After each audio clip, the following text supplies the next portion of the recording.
మన పూర్ణిమ సిల్క్స్ లో కాదాంబరి కలెక్షన్స్ స్వచ్ఛమైన కంచి పట్టు చీరలు. వివరాలకు కాల్ చేయండి.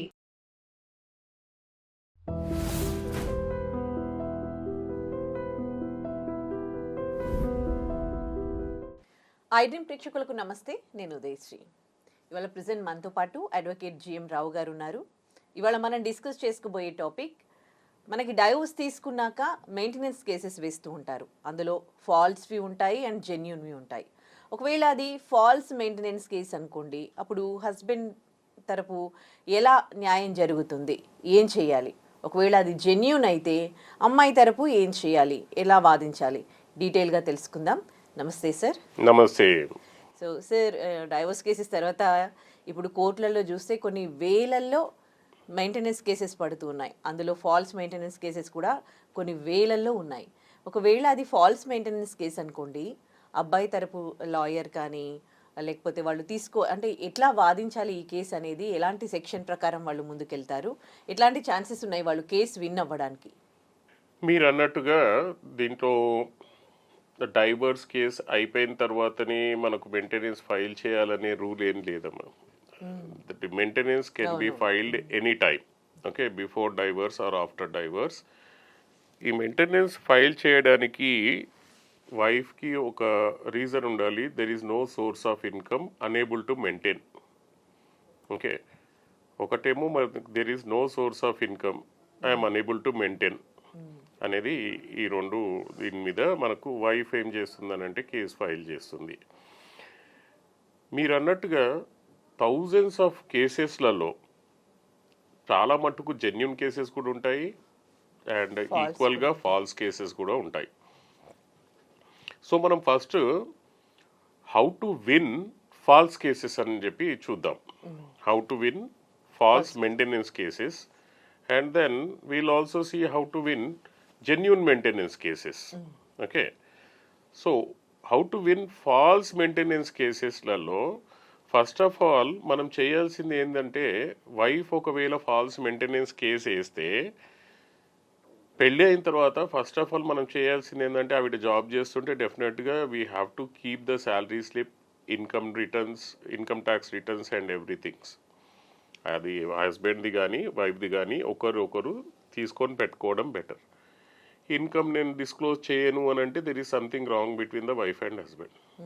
హస్బెండ్ అండ్ వైఫ్ ఇద్దరు సంపాదిస్తున్నప్పుడు ఎక్కడ వర్క్ చేస్తున్నారు, ఎంత సంపాదిస్తున్నారు అది తెలుసుకోకుండా ఉండడం అనేది వేస్ట్ కదా. అంటే there is no transparency between husband and wife.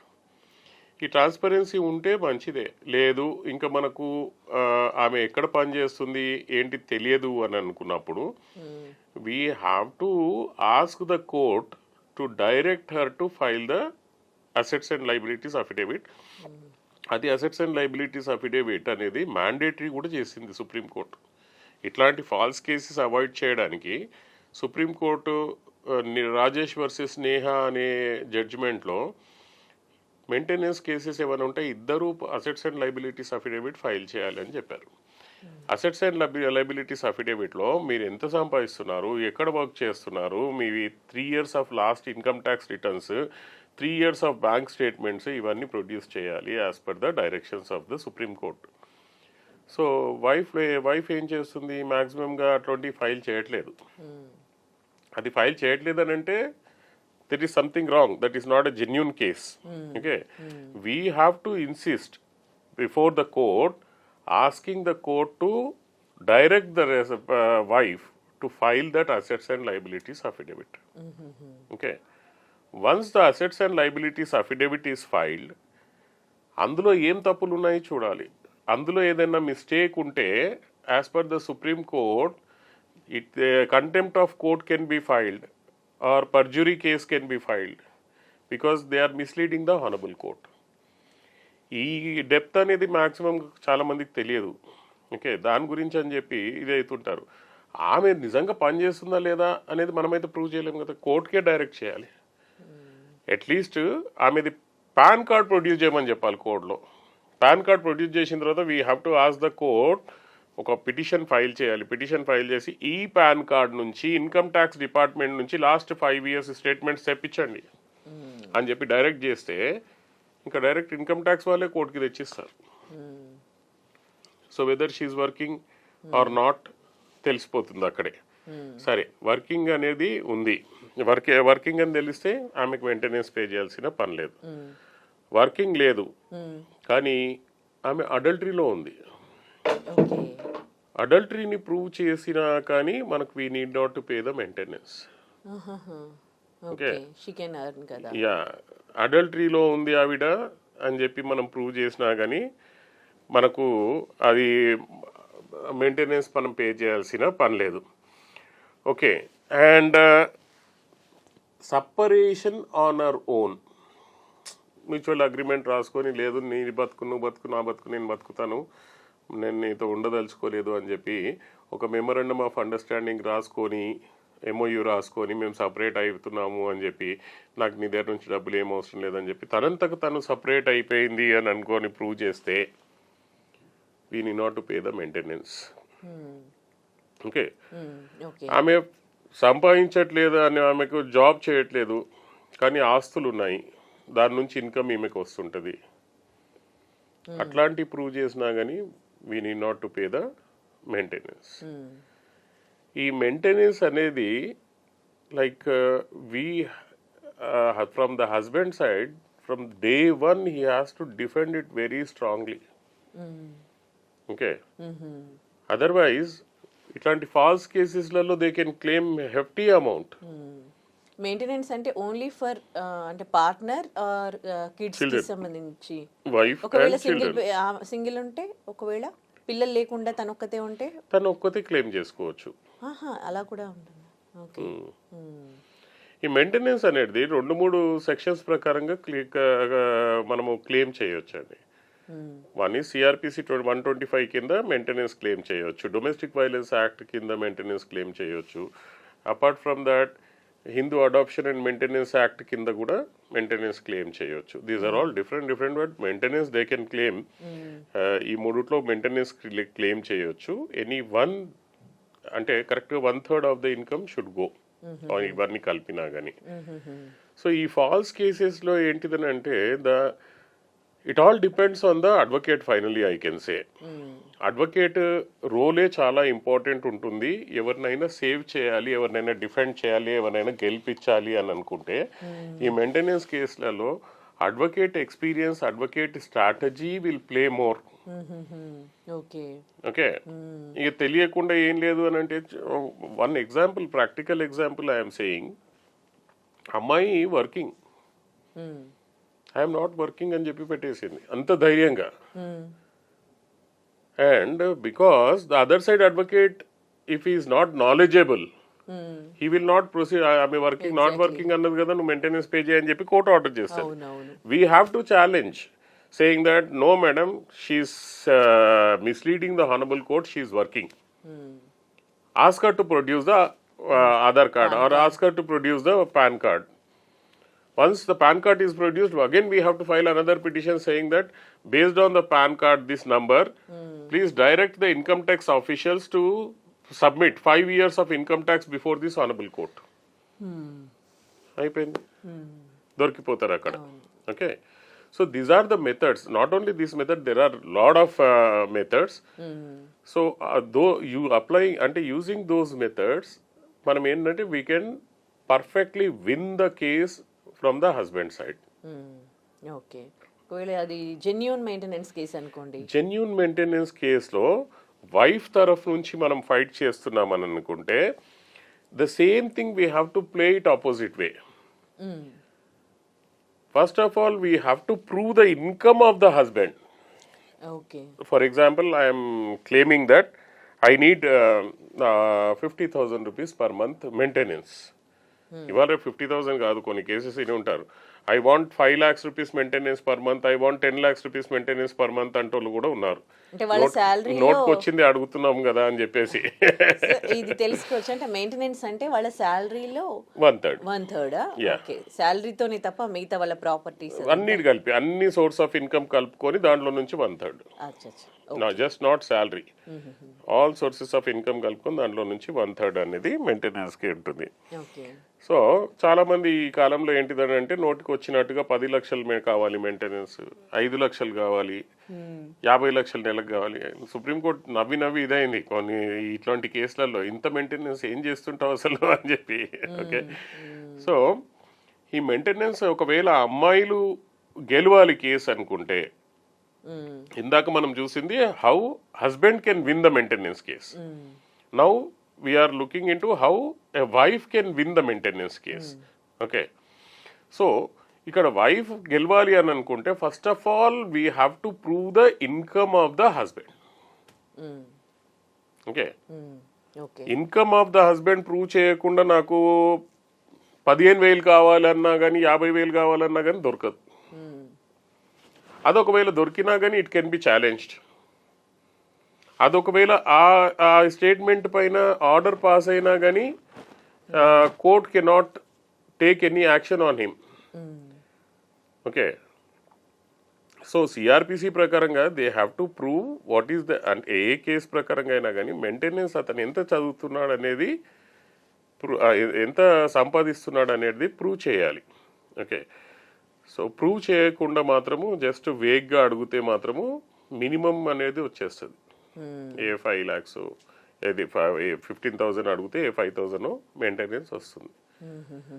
కానీ ప్రతి మెయింటెనెన్స్ కేసులో నేను ఇంతకుముందు చెప్పినట్టుగా both the parties need to file the assets and liabilities affidavit. ఇక్కడ కూడా మళ్ళీ హస్బెండ్ చీట్ చేసే అవకాశాలు ఉన్నాయి. Isn't it? నేను సంపాదిస్తలేను అది ఇది. So again the wife side lawyer should insist the court to direct him to file the assets and liabilities affidavit including income tax returns and bank statements. అది file చేస్తే జెన్యూన్గా అతను ఏం చేస్తున్నాడు అనేది వచ్చేస్తుంది. సో ఈ ప్లానింగ్ లేకుండా, ఓకే, హస్బెండ్ ఇప్పుడు wife she is working, husband is also working, 2-3 పిల్లలు ఉన్నారు. సో అప్పుడు ఏంటిదంటే ప్రపోర్షనేట్గా ఇన్కమ్ అనేది షేర్ చేసుకోవాల్సి వస్తుంది. వైఫ్కి రాదు, కానీ పిల్లలకు ఏదైతే మనం పే చేయాలో maintenance, that maintenance will be shared proportionately by both wife and husband. Okay, so ఇక్కడ వైఫ్ విన్ కావాలనుకుంటే మాత్రము again it all depends on just not only this thing, there are lot of court loopholes. అంటే మనకు which kind of petition we have to file, ఏ మూమెంట్లో ఎట్లాంటి step తీసుకోవాలి, మనము ఎట్లాంటి స్టెప్ తీసుకుంటే మనం హస్బెండ్ని మనం ఇచ్చేయగలుగుతాము. ఓకే, ప్రాపర్ స్టెప్స్ తీసుకుంటే కానీ కేసు అనేది, ఈ కేసు అనే కాదు ఏ కేసు విన్ కాలేము. అడ్వకేట్లో సీరియస్నెస్ ఉండాలి. ఓకే, ఇది నేను ఈమెను గెలిపించాలి, ఈ పాపం ఈమె సఫర్ అవుతుంది, లేదా హస్బెండ్ సఫర్ అవుతున్నాడు, అతను గెలిపియాలి, this is a false case, I have to defend. So in both the cases advocate should act ethically. Okay, unethically కాదు, ఎవరికో ముంచుదామని కాదు. జెన్యూన్గా పిల్లలు ఉన్నారు, ఆమె పని చేయట్లేదు, ఈడ సంపాదిస్తున్నాడు అని చెప్పి ఈడు నేను పే చేయను అంటే అట్లాంటి కేసెస్ తీసుకోవాల్సిన పని లేదు. ఓకే, చాలా కేసెస్ ఉన్నాయి.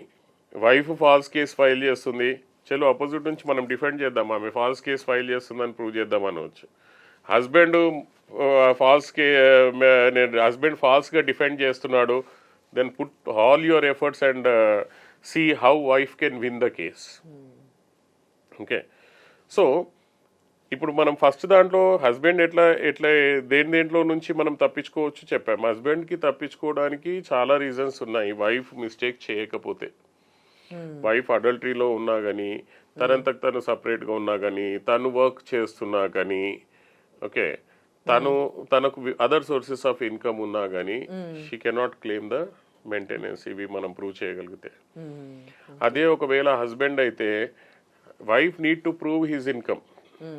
Okay, without proving his income just జనరల్గా నా ఇష్టం వచ్చినట్టుగా నేను 10 లక్షల నెలకు అడుగుతాను అని అంటే అది 80% కుదరదు. ఒకవేళ తను వర్క్ చేయకపోతే, నిజంగానే వర్క్ చేయకపోతే, పార్ట్నర్ వర్క్ చేయకున్నా కానీ మనకు మినిమం అయితే పే చేయాల్సిందే అండి. ఓకే, మినిమం అయితే పే చేయాల్సింది. వర్క్ చేయట్లేదు అని అంటే కుదరదు. వర్క్ చేయట్లేదు అని అంటే ఈ కాలంలో ప్రతి ఒక్కరు ఎవరైనా వర్క్ చేస్తున్నారు. లైక్ ఫర్ ఎగ్జాంపుల్, ఏది లేకపోతే మన క్యాబ్ డ్రైవర్గా పని చేసుకున్నా కానీ వాడికి డబ్బులు వస్తాయి. Imagine minimum a person can get 30,000 rupees per month, isn't it? అవును yeah 1/3 of it is 10,000 rupees, isn't it? 10,000 అయితే మినిమం మెయింటెనెన్స్ పే చేయాల్సిందే. So this is how the maintenance will be calculated. నేను డబ్బులు నేను అసలు సంపాదిస్తలేను అని అంటే హాయిగా జైల్లో పెట్టి వర్క్ చేయరా బాబు, నీకు ఏదైతే ఇన్కమ్ వస్తుందో దాంట్లో నుంచి మేము 1/3 ఇంటికి ఇస్తాము ఇట్లాంటి పనిష్మెంట్ కూడా ఉంటుందా ఒకవేళ? అంతే, ఇజంట్ ఇట్? ఓకే సో అట్లాంటివి మనకు అంటే నేను జస్ట్ గురించి చెప్పాను. As per the procedure for every 1 year if you are not paying the maintenance, for example, court has ordered 10,000 rupees maintenance per month and atanu 1 year వరకు pay చేయట్లేదు. So for every 1 year of non-payment of maintenance, the person can be sent to the jail for 1 month. Okay. Okay so revengeful వైఫ్లు కొంతమంది ఉంటారు. ఇదే ఇప్పుడు మన falls కేసెస్లలో revengeful wives అంత నేను ఎట్లయినా కానీ అది ఇది చేద్దాం అని చెప్పి ఏదో ఒకటి చేసి ఒక మెయింటెనెన్స్ తీసుకున్నారు అనుకోండి. తీసుకున్న తర్వాత మనకు వాడు పే చేయడు. So what he can do, ఆయన ఏమి చేయలేడు. ఇంటెన్షనల్గా పే చేయకపోతే they can be sent to the jail. Okay Intentionally, if a person is not paying, he can go to the jail. For example, 10,000 per month, that is reasonable, isn't it? So every month you have to pay. Okay And నీ దగ్గర బ్యాంక్లో ఉన్నాయి, ఇది ఉంది, కానీ నువ్వు pay చేయట్లేదు అని అంటే definitely you have to go to the jail or pay the money. Right Okay? So in this way, ultimately the conclusion is that you have to select a right advocate to defend your maintenance case, as it can be from the wife side or it can be from the husband side. But it all depends on the advocate, how better he can defend you. ఏదో మనం normal అడ్వకేట్గా ఏదో చేద్దాము అని అనుకుంటుంటే, so you have to identify the advocate first, how aggressive he is and what is his past experience, how many cases he won and all those things he has to see. Then only they can select a proper advocate. ఇక్కడనే mistake చేస్తూ ఉంటారు కదా చాలా మంది అక్కడే డైరెక్ట్గా ఏంటిదనంటే nowadays what is happening is that in the Google local business type చేస్తారు best maintenance lawyer, whoever is on the top, just go to them. అవును Isn't it? That's not the way. He can be a genuine advocate, but before going to him, do the proper homework. Go to him, talk to him. Whether are you comfortable with him, you see that. చాలా మంది advocates ఏంటిదనంటే in the first day in the first meeting they will be very sober. అబ్బా అసలు ఈ అడ్వకేట్కి మించినోడు ఎవడు లేడని చెప్పి డబ్బులు చేతిలో పడ్డం తర్వాత మళ్ళీ మాట్లాడడం బాగానేస్తాడు. అట్లాంటి అడ్వకేట్లు కూడా చాలా మంది ఉంటారు. So just find out with the colleagues, relatives or on the reviews. Just don't believe on reviews. Look at the other side articles and any credentials. ఏమైనా సర్టిఫికేషన్స్ వచ్చాయా అతనికి, వేరే వాళ్ళు ఏమంటున్నారు జెన్యున్గా ఏంటిది అని చెప్పేసి అవన్నీ వెరిఫై చేసిన తర్వాత అడ్వకేట్ని సెలెక్ట్ చేయడం బెటర్. రైట్ మళ్ళీ ఇంకో అదే కాకుండా వెళ్ళగానే ఇమ్మీడియట్గా నువ్వు ఇప్పుడే మనము మెయింటెనెన్స్ కేసు ఫైల్ చేయాలి, లేకపోతే ఇమీడియట్గా రేపే మనం కౌంటర్ ఫైల్ చేయాలి. ఈ టాగూర్ సినిమాలో చేసే సీన్, మనకు ఎమర్జెన్సీ సీన్లు క్రియేట్ చేసే అడ్వకేట్స్ తోటి మనం కొద్దిగా జాగ్రత్తగానే ఉండాలి.